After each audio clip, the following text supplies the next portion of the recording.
Hello everyone, welcome to my channel. My name's Kim and today I'm just going to do a quick video on something I had made on a whim.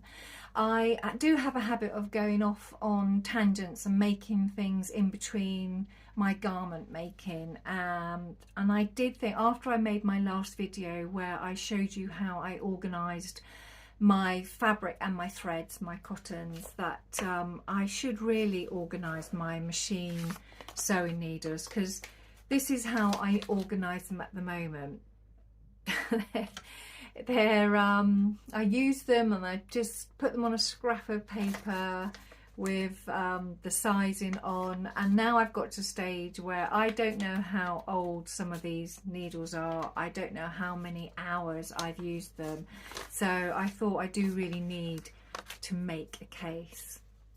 Now when I was down in Swanage a few months ago, back in October, when me and my husband were in Swanage, we found a craft shop, and in that craft shop I bought the lunar lapping book, but also with the lunar lapping book I bought some acrylic felt, just some cheap green felt, and I knew that I would use this in a case.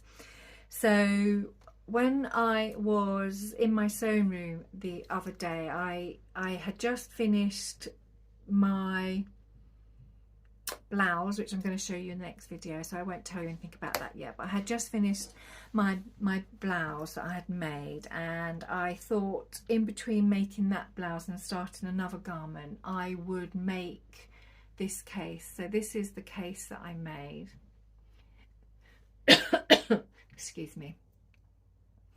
So you can see the fabric, it's tulip pink fabric. I absolutely love her fabric, and I bought this a while ago and I've already used it in an open wide bag that I made for my son George's girlfriend Danny, and she loved it, and it's such a lovely fabric. I thought I would use it for this little case, and I just wanted this elephant to be on the front. I thought it was quite nice as a, you know, elephants don't forget, do they? So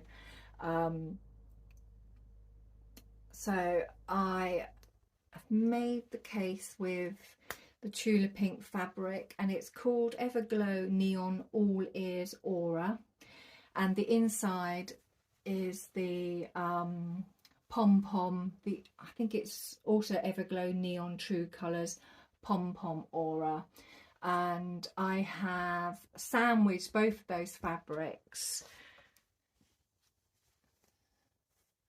with volume fleece. So this is the volume fleece that I've used. I originally bought this ages ago, and I was going to make a coat, and I was going to use this to help pad out the area between the upper bust and the shoulder, because sometimes if it's too floppy,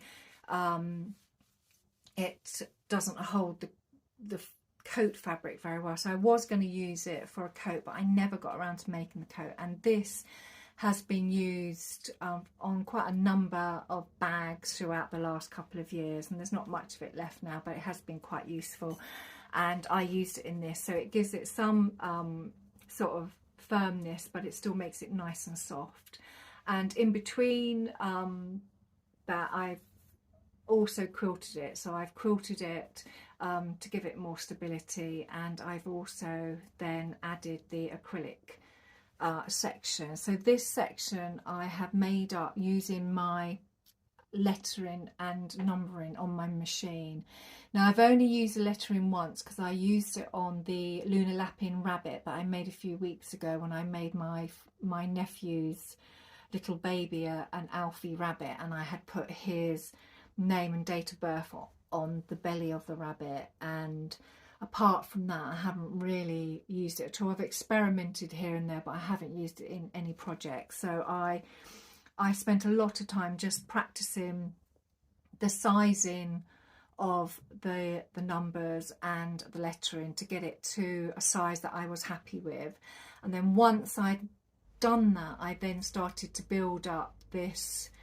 It's only a single section in the front, in the middle, sorry, of the little booklet. So I just basically made it up with generally the most common needle that we all use, the universal, the stretch, sharps, and on the other side we have jeans, leather, top stitch, twin, quilting and ballpoint. So they were generally all of the needles that I have in my stash, so I thought I would include them here because I'm sure at some point I will get to use them over time.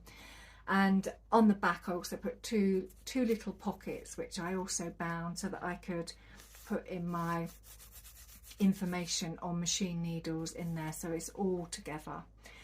And what I've also done is I've made a grid up, so once I use a needle, if it's less than 2 hours it will go in the first grid, and then in the second sort of square down from that number it will go into the second square if it's between 2 and 4 hours old, and then it will go into the third area when it's between 4 and 6 hours old. So usually 2 hours. I usually spend about 2 hours sewing when I come into my sewing room, so I thought these represented the times that I spent in my room.